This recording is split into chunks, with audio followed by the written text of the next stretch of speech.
Okay, so welcome to Lecture 12A. This is our first lecture about the human history of Antarctica, and we'll be having 3 of them total, 1 this week and then 2 next week. And then appropriately, right after that, we will be moving into talking about anthropogenic climate change in Antarctica and a bit worldwide also. So I think that appropriately fits. The rest of the course is very heavily about the human interactions with Antarctica. And overall, the human history of Antarctica is quite recent, given that there's never been an indigenous population in Antarctica. And so outside of a brief discussion of prehistory, we'll be starting with some early European ventures into the southern oceans. Some, it turns out, that some of those expeditions were specifically sent out in search of a lost continent that, as we now know, actually does exist, but was not cited until only a couple of centuries ago. So the good news about the history of Antarctica is that it's relatively short, so it's not that hard to summarize it and do kind of a highlights reel. So after this week, there's only 3 more weeks left in the quarter. There's this week and then 3 more weeks, including Dead Week, which is the week before finals, when I will not be introducing any new material. I will just be having some review sessions that week. Now, we will finish, so Dead Week will be about review. The second reading assignment will be due the Sunday of Dead Week. I have actually moved it back from when it was due on the syllabus. And if you go to the syllabus on Gaucho Space now, I've uploaded a new version with that updated. But anyhow, so reading assignment number 2, which is very similar to reading assignment number 1, but you're instead writing about a scientific article, is going to be due on Sunday, March 14th. Quiz number 2, which I'll be talking about a little bit today, has also had its deadline extended. It's due Friday, February 26th at 11:59 p.m. A reminder also that lab number 6 on glacial landscapes is due Friday, February 19th, this coming Friday. So make sure that you've talked to your TAs if you have not done so already and need help. I want to also mention that there is a colloquium happening on Thursday, February 18th at 2:00 p.m. Dr. Lydia Tarhan will be talking about her research with the Ediacara biota, and those are these weird creatures that show up just before the Cambrian explosion that aren't clearly related to anything. We've very briefly talked about them in class. So that is the Zoom link is in here, and I also sent it out by email earlier today. So the second quiz is going to cover this lecture, which is the first of the 3 history lectures, as well as both of the glaciers lectures, lectures 10 and 11. There is also a clip of the movie Encounters at the End of the World on Gaucho Space to watch. It is the beginning to 36 minutes and 11 seconds. There's a scene with a welder who works at McMurdo Base, and that's where the clip ends. You're welcome to watch more, but I'm just kind of giving you a 35 clip to look at. It's a movie I like because it is largely a bunch of interviews with scientists and other people working there, and it gives an interesting window into what the human presence is like there and what people are doing there. And that's a theme we'll be focusing on in this class and next week's classes. Why have people gone to Antarctica? What were they doing there? Why did it take so long for people to reach the Antarctic mainland? Sea ice, short answer, but we'll talk about it, etc. And it's kind of interesting thinking about why people go there now. There has always been a scientific and exploring angle to it, but as we'll talk about today, there was a lot of it that was linked to economic reasons as well as to colonialism. So why did people go to Antarctica? It's actually quite nuanced. It's a bit more complicated than just exploration and glory, but we'll talk about it.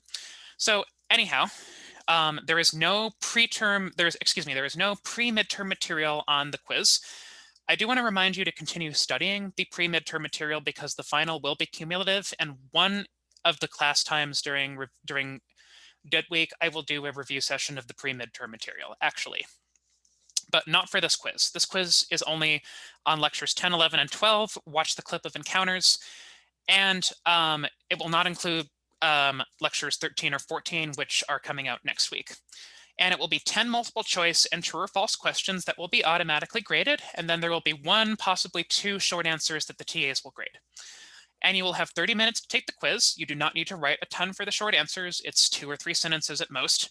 And you need to have your attempt finished by February 26th, which is a Friday at 11:59 p.m. Once again, that has been extended from the syllabus just because I got a little behind with putting the quiz up. And there will be a review session in office hours on Monday, February 22nd, that will cover quiz material. So as for assignment number 2, it is very similar to assignment number 1. It's about a scientific journal article, and instead of reading a news article written about something happening in Antarctica, you're actually going to be reading the academic articles put out by the people doing science in Antarctica. Or possibly, if you're interested, the excuse me, I'm fine, just a little bit hoarse from talking during a review session earlier. Anyhow, you might also be interested in more of the history of Antarctica or in studying Antarctica from more of a social science perspective. And I am also okay with that if it's a peer-reviewed academic article. And when I say peer-reviewed, I mean that when an academic journal publishes an academic article, people within the author's field, but who are not working on their project or connected to them, will review the drafts to decide, okay, yes, this is valid and should go in this journal, or no, this needs work, or no, we are not going to publish this. And it's a standard operating procedure of academic publishing. It's meant to kind of filter things out on a more neutral level. That doesn't always completely work in practice because very few things are completely free of human error. But the vast majority of papers that you will find on the UCSB databases are peer-reviewed. So a potential way to find a paper is to go to one of the UCSB research databases. You can access them via UCSB Library Online using your login credentials for your UCSB systems. And one database you can use is GeoRef if you're interested in science articles. And you can search for, say, Antarctica dinosaurs or Antarctica volcanoes there. There are also databases that let you search for biology-related articles or history-related articles, and you can start by searching for Antarctica Shackleton or Antarctica icefish or Antarctica pearlworts if you like botany. I don't know why I thought of that one in particular, but you know what I mean, basically. Now, it's the same word count, and your response is very open like last time. However, you must address what the author's research goals are, which they usually state in the abstract, the intro part at the very beginning. And you must also address what their results are and whether that is what they expected. And they will put that in the conclusion usually. Now, you do not have to pick a long paper. Please don't, actually. It's meant to be a short write-up, and you do not try to pick an especially difficult or opaque paper to impress me or the TA. We'll be more impressed if you pick an interesting paper and seem to understand it and write a good summary of it and a good summary of the science they were doing. It's kind of an exercise in writing about science. You in a sense get to be the journalist reporting on the science this time. You can look at it that way. But you don't have to pick something especially long or especially difficult, because that's just going to make it less fun for you, frankly. So let's talk about how the History of Antarctica lectures are going to be broken up. There's 3 of them. Lecture 12 kind of covers the scant prehistory of Antarctica to the early mid-19th century, and that is covered on quiz number 2. On Monday, February 22nd, I will release lecture 13, which is from the mid-19th century through what's called the Heroic Age, which is when many of the famous figures like Shackleton and Amundsen and Scott conducted their expeditions. And then the last lecture on Wednesday, February 24th, will cover World Wars era history of Antarctica to the present, and we'll talk about aspects of modern Antarctica like the Antarctic Treaty and its implications, and what little modern economic activity occurs in Antarctica. And in terms of things to focus on, I really don't want you to focus on dates. Outside of using them as a reference, I will I will largely be going in chronological order with this. There's some overlap occasionally with people who were active at roughly the same time, but do not focus on the dates. I'm not going to test you on those directly, and I don't particularly find memorizing dates to be very useful. You want to focus on key discoveries and firsts, which I have tried as hard as I can to outline and underline, and bold the important points. And in general, if details are in bold or underlined, it's a good thing to focus on. And it's probably a big part of, if something is bold or underlined, that's probably the reason we're interested in this person. But I will do my best to make it clear why we're interested in all the people and not just have this be just a parade of, let's face it, a parade of white male European explorers. And to be perfectly honest, there is that drawback to it as well. Antarctic history is very Eurocentric because most of the vast majority of the expeditions to Antarctica were funded by European governments. It's only a bit more recently that the role of non-European people has come into more play with Antarctic exploration now that more South American and Asian countries have bases and such. But anyhow, I will do my best on that front, I will say. So today's material, the first half, aka this half, focuses more on exploration of the ocean, because it was ocean and also sort of general attempts to circumnavigate the globe that started to first make people wonder about the existence of a southern continent, as well as to wonder what specifically was south of South America or Australia. And then in the second half, I'll talk more about the first few expeditions to sight land. And we will not actually get to the first people to land on Antarctica because, as we'll find out, most of the people who approached Antarctica were fairly happy to just get that far because they were very loath to go much farther because sailing in Antarctica is quite dangerous. And I'll talk about what exactly those people wanted from their voyages in the Southern Ocean. Some of it was scientific, and usually there would be a good amount of science happening on any expedition. Most people would have at least one scientist aboard, but a lot of it was to flex political might and for economic reasons like sealing and whaling or opening up trade routes between European countries and their colonized lands in the Americas or Asia. So Antarctica is actually one of the very few places on Earth that has never had an indigenous human population. And that's not surprising because as long as humans have existed, Antarctica has been uninhabitable to land mammals. Remember that there haven't been any land mammals since the Oligocene. And also Antarctica is quite remote from any populated places, as I'll talk about on the next slide. So its history, excuse me, the history of Antarctica begins relatively recently. Antarctica sat frozen and largely devoid of involvement in human affairs until Europeans began to colonize the rest of the world. And so many of the earliest discoveries of islands and other geographic features near Antarctica, like Tierra del Fuego, the southernmost tip of South America, were discovered as European governments were funding ship-based expeditions across the world to claim new territory and form new colonies. And there would be a scientific basis to some of these expeditions, but the exploration always also had a political and economic component. And that's true of Antarctica as well as the rest of the world.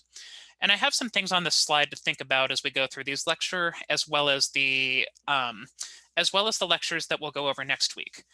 These are some unifying themes that I hope will help tie together what I acknowledge does come across as a lecture about a bunch of disparate sections. Now, the Europeans are not the only people with ships. One reason that Antarctica lacks an indigenous history is that it's really far from any habitable land in general, but also quite far from any people that built ships extensively. So the indigenous people of Tierra del Fuego, which is the southernmost tip of South America, they're not known to have built ships that could have really gone through the Drake Passage, which is the stormy passage between the Antarctic Peninsula and Tierra del Fuego, and it's where the Antarctic circumpolar current flows fastest because it's narrowest and thus very stormy and dangerous. So the indigenous inhabitants of southern Argentina and Chile didn't really try to go in there much, it seems. Antarctica is quite far from the southern tip of Africa, and there's not many habitable islands in the southern Indian Ocean, so long way from there. And then there's New Zealand. New Zealand is, as you remember, kind of where I went to Antarctica from and where most Americans go to Antarctica from because it's relatively close. And New Zealand is inhabited. It's inhabited by the Maori, who are a group of Polynesian people.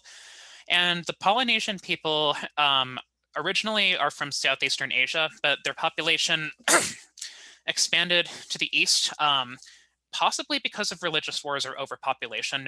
People are not quite sure exactly why the population moved east, but nobody had really settled most of these Pacific islands before, because up until the first century Common Era, they did not have crafts that could have gotten out there, but eventually they did. And Polynesian outriggers are quite impressive.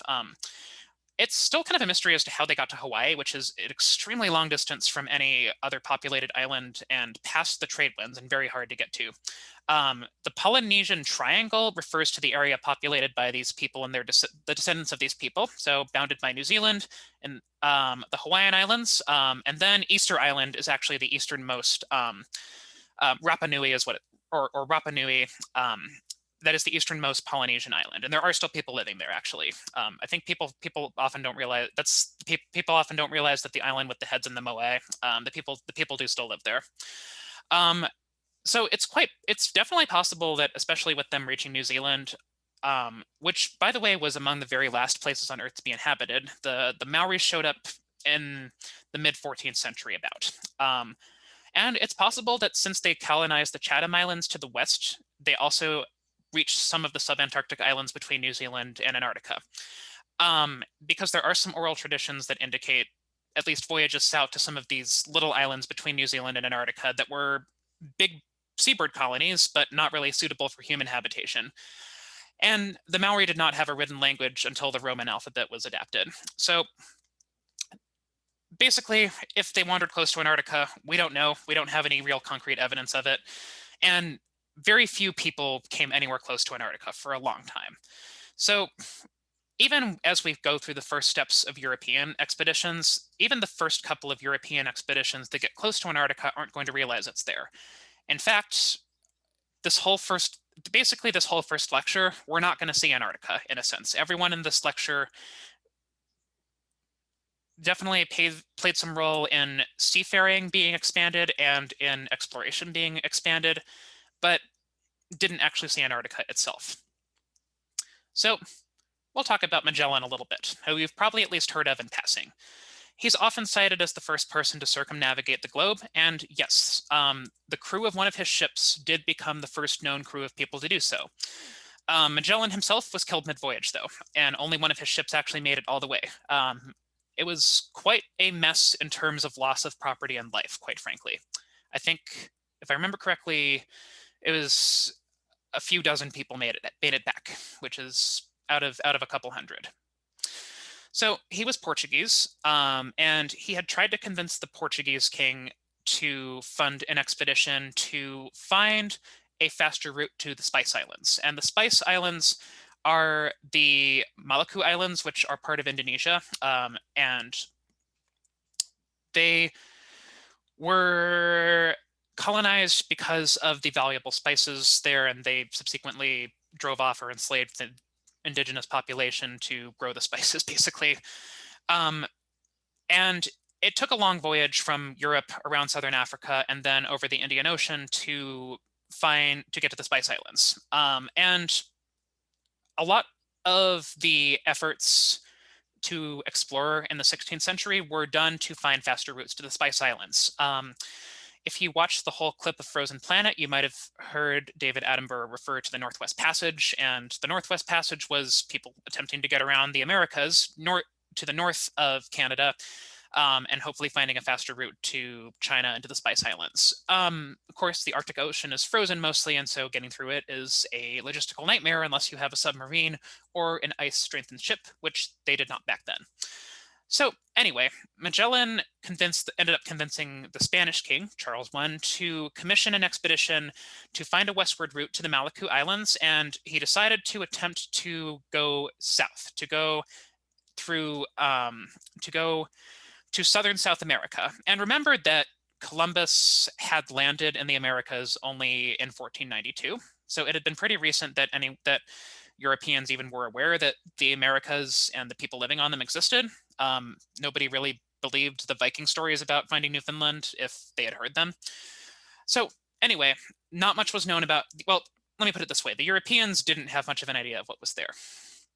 And the maps of the area were not very extensive at all. So the Magellan's voyage was primarily economic, and South America, which had been very poorly explored, was believed to continue on to a mysterious southern continent at its southern tip. There was no evidence for this. It was just a belief that there must be land at the South Pole.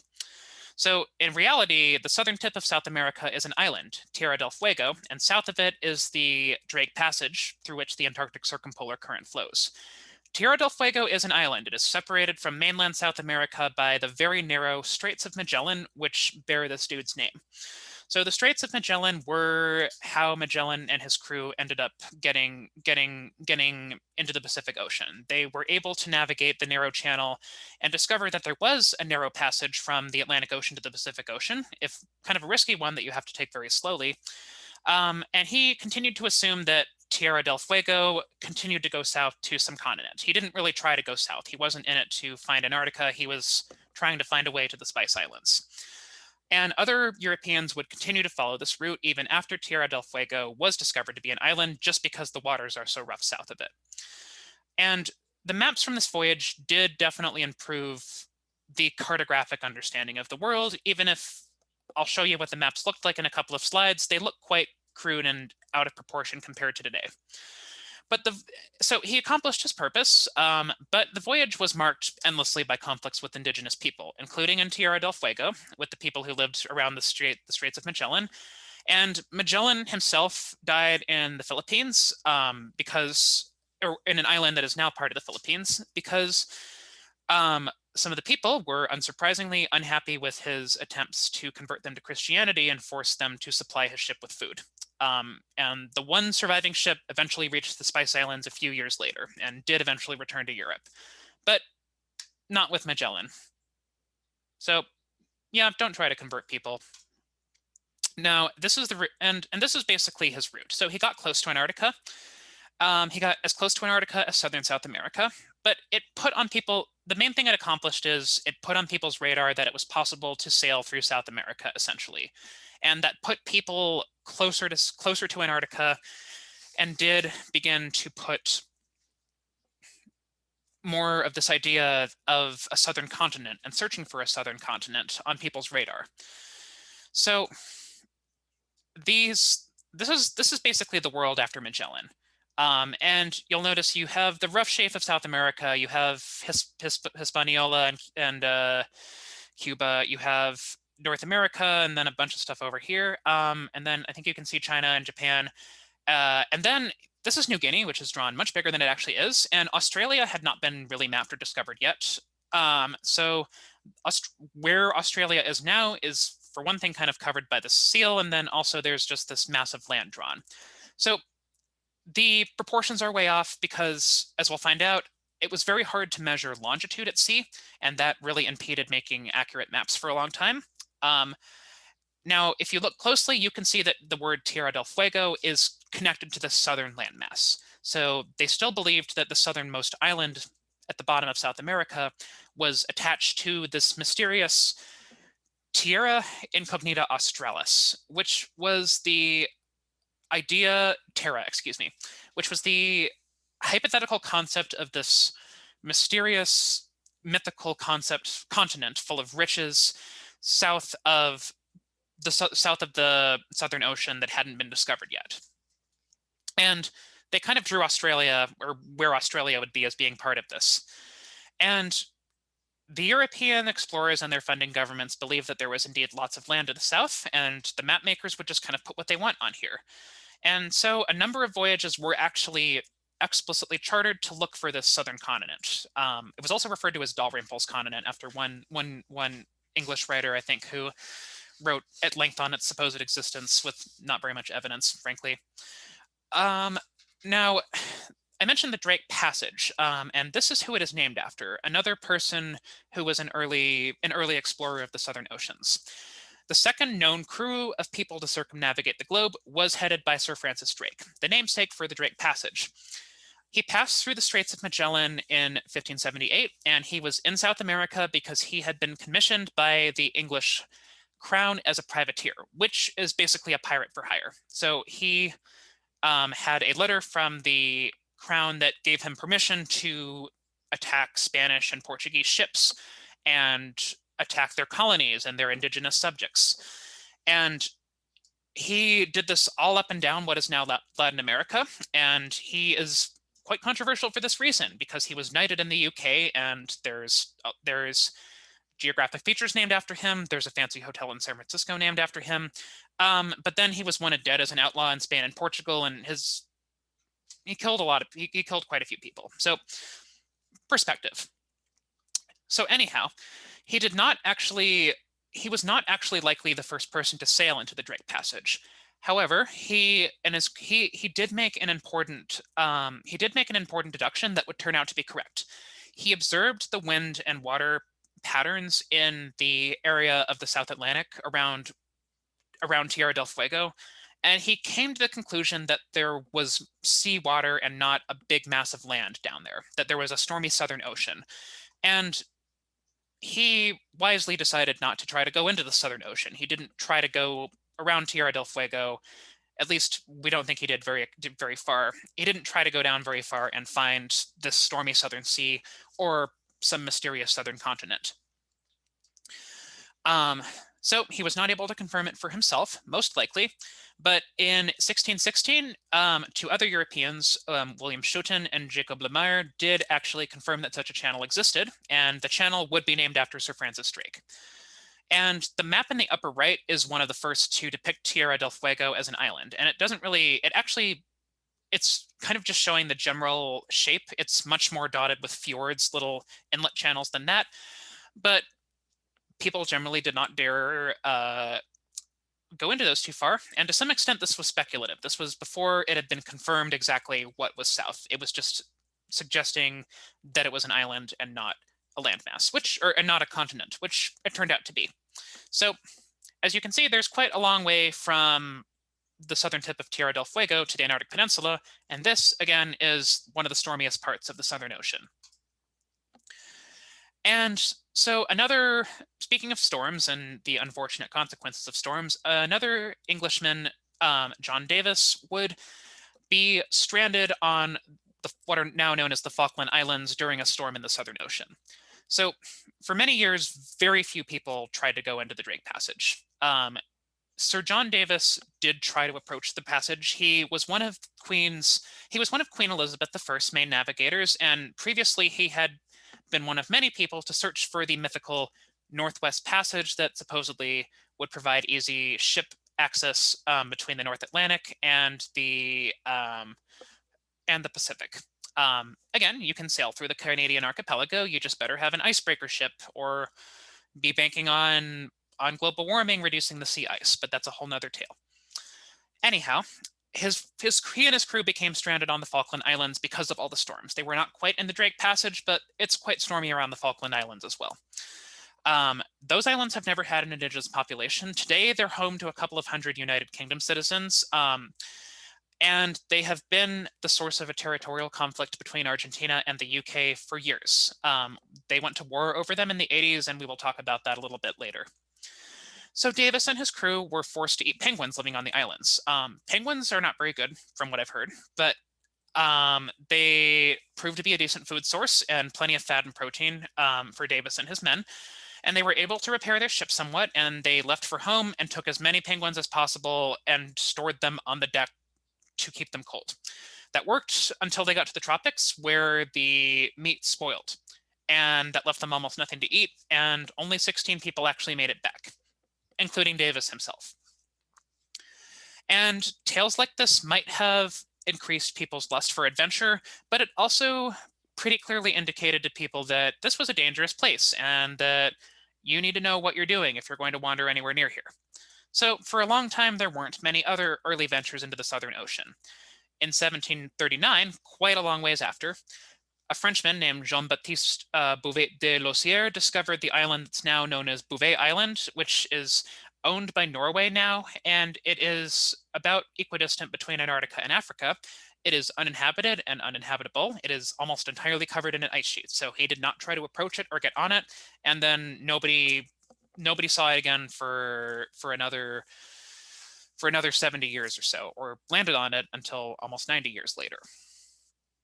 Meanwhile, on South Georgia Island, which is one of the largest subantarctic islands and would later be the site of a large whaling colony, that was first sighted by Antonio de la Roche, who was born off course from Cape Horn and only briefly cited that there was an island there before he went back north to South America, deciding wisely not to play around in the Southern Ocean waters. And it would not be mapped or recognized as being an island and not part of a supposed terra incognita australis until Cook's voyages. And outside of the Southern Ocean being windy, cold, stormy, and dangerous overall, it was even more dangerous because, as I alluded to earlier, it was difficult to determine location precisely. It was hard to navigate safely because it was hard to measure longitude at sea. So we're returning briefly to latitude and longitude. Why was longitude a problem? Longitude is a lot harder to measure than latitude, and especially so at sea. Remember that latitude affects the intensity of sunlight heavily, and it also is going to determine where the sun sits in the sky at different points of the day, and you can see different stars at different latitudes. So people have long used the Southern Cross or the Northern Star or the North Star to navigate, and since Greek times, devices known as astrolabes, which are essentially these little handheld geometric maps of the universe. They're used to determine the locations of stars and I think the sun in some cases. They became quite advanced by the 17th century because Arab mathematicians had made a lot of advances on them during the period we know as the Middle Ages. So figuring out latitude was pretty easy. There were well-calibrated astrolabes available, and people had been doing that at sea for quite a long time. But longitude was a lot harder. Longitude is really best easily compared to and associated with time, because remember that time zones are determined by longitude. New York is at a more easterly longitude than California, and so it's at a later time. And it was very hard to measure what time it was at sea for a long time. The easiest way to measure longitude at sea for many years was to use a sextant to measure the angle of the sun at what's called local noon, the highest point of the sun in the sky.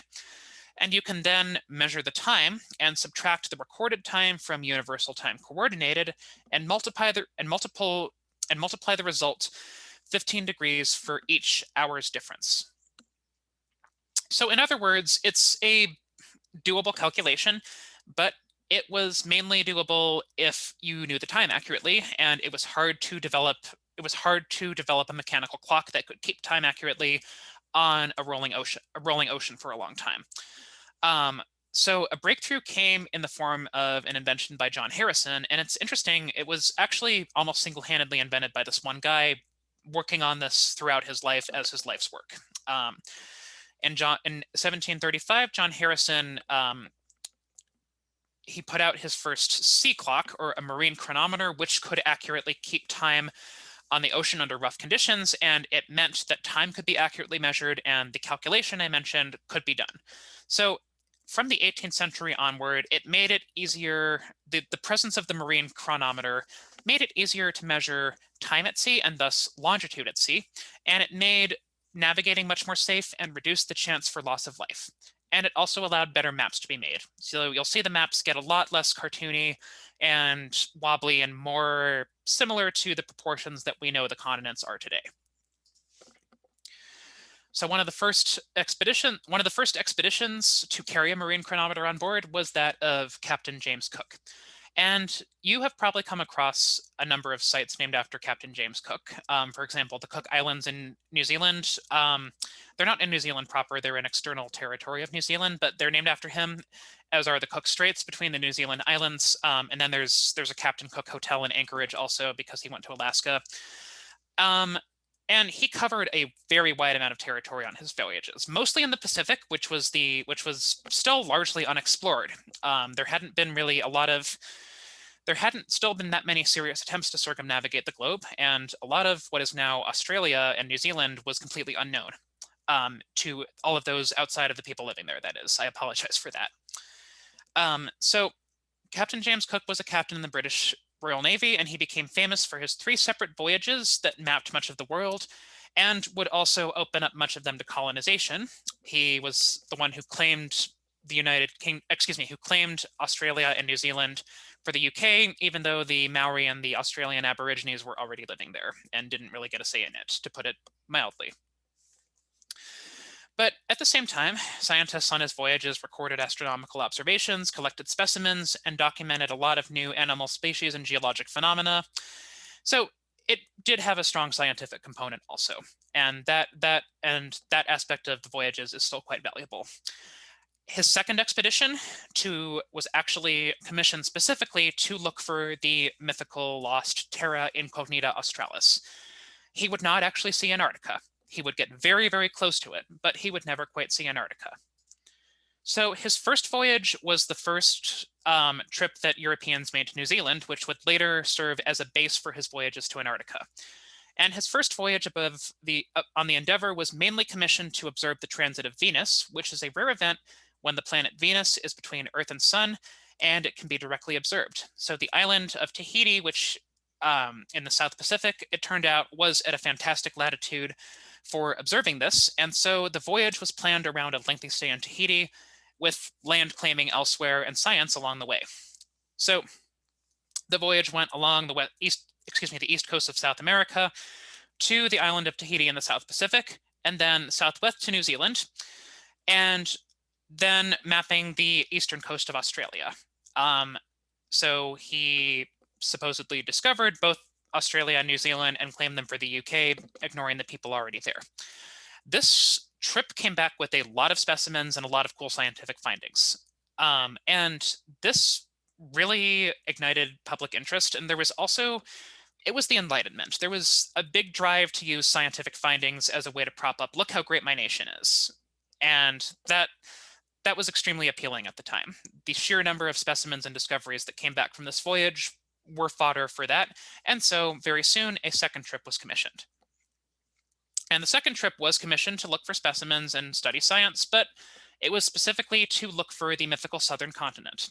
And they believed Captain Cook was the man to handle that because he had circumnavigated the globe with not that many people dying, all things considered, and with also losing nobody to scurvy, which is a disease you get when you don't have enough vitamin C. And it was quite common for sailors. They eventually got rid of it when they realized that citrus fruit had vitamin C, and having their sailors eat oranges and lemons. But anyhow, Cook headed south in his second voyage. He went to Cape Town, which was then a British colony, and then sailed south from there. So he attempted to sail to what is now Antarctica from Africa first. And he found ice and decided not to risk breaking his wooden ship up by sailing it into ice, which was probably quite wise. He then headed east, and his crew actually became the first to cross the Antarctic Circle when they were in the southern Indian Ocean. So the first crew of people to cross the Antarctic Circle was Captain Cook and his crew. Excuse me, I apologize for that. And as winter hit, they went to New Zealand and used that as a base while exploring some of the southern Pacific islands. He then began to head south again on November 27th, which is going to be summer in Antarctica. That's when I was there.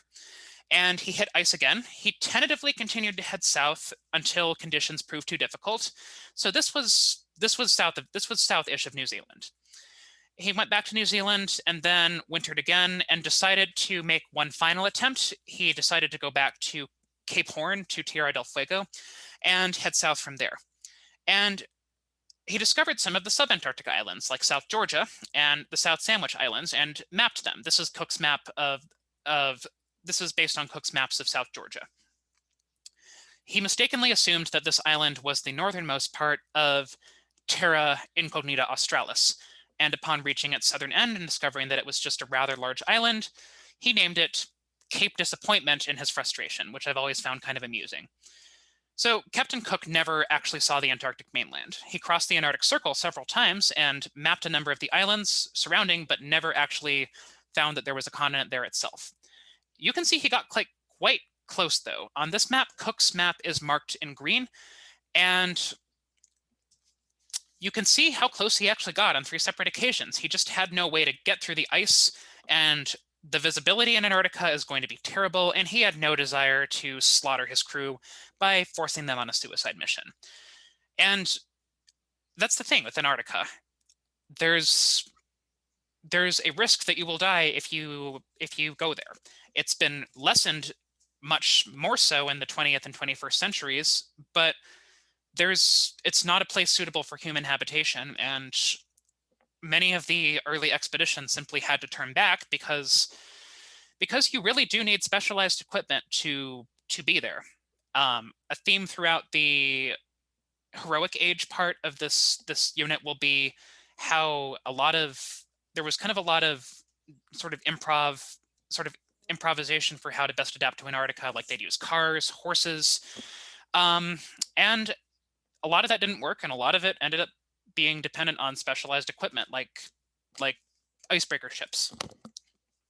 Cook did not have an icebreaker ship, but he managed to command a pretty solid ship. He managed to not lose any men to storms. I think some people might have died of a disease, not scurvy, but it was almost unthinkable that you could do that, especially in the Southern Ocean. And he was considered one of the world's best navigators. The funny thing to me is that he came away from the trip ironically convinced that there was no southern continent, but in his journal there is an offhand line where he says, maybe there's land near the pole and out of reach of navigation. And of course, it was more or less out of reach of navigation at the time, unless you wanted to doom yourself and your men.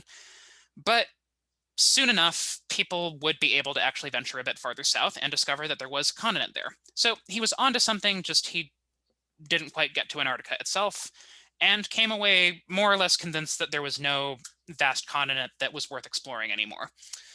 So of course, the fact is that we know Antarctica exists. It would just take a while for people to see it. Cook would have one final voyage. He would essentially abandon any interest in Antarctica, and he instead focused on another mythical trophy of European exploration, and that is the Northwest Passage. He sailed from Great Britain to Cape Town to New Zealand, and then became the first European to reach Hawaii, which became known as the Sandwich Islands, named the same name that was given the same person, the Earl of Sandwich, for which the South Sandwich Islands, which are some of the sub-Antarctic islands, were named. But Sandwich Islands, for a long time, was actually what referred to Hawaii. So initially, Cook got along reasonably well with the native Hawaiians, and he ended up using the islands as a base to launch his northerly exploration, which took him up the Pacific Northwest of North America, into the Bering Straits, and into the Arctic Ocean, where the same problems that had plagued his Antarctic expedition came up. Ice, cold, storms, just sea ice everywhere. So he had to abandon his effort, and he returned to the Hawaiian Islands during what turned out to be a famine. The native Hawaiians were less happy to have them around, staying for an extended period and eating a lot of their food. And at one point, a group of them stole one of their boats for unclear reasons, possibly just to get back at them, petty vandalism, whatever. Cook decided to retaliate. He decided to try to kidnap the king of Hawaii, and the king's soldiers thwarted this and ended up killing Cook and a bunch of his men. That's definitely a pattern with some of these explorers, getting killed by indigenous people for doing things like trying to convert them to Christianity or trying to kidnap them. History is generally a sordid affair, I must say. And we have not actually gotten to Antarctica yet, but we will in the second half of this lecture. So that will bring us to the early exploration of Antarctica, and then we'll move along to the heroic age next class. So I'll see you in the second half of this lecture.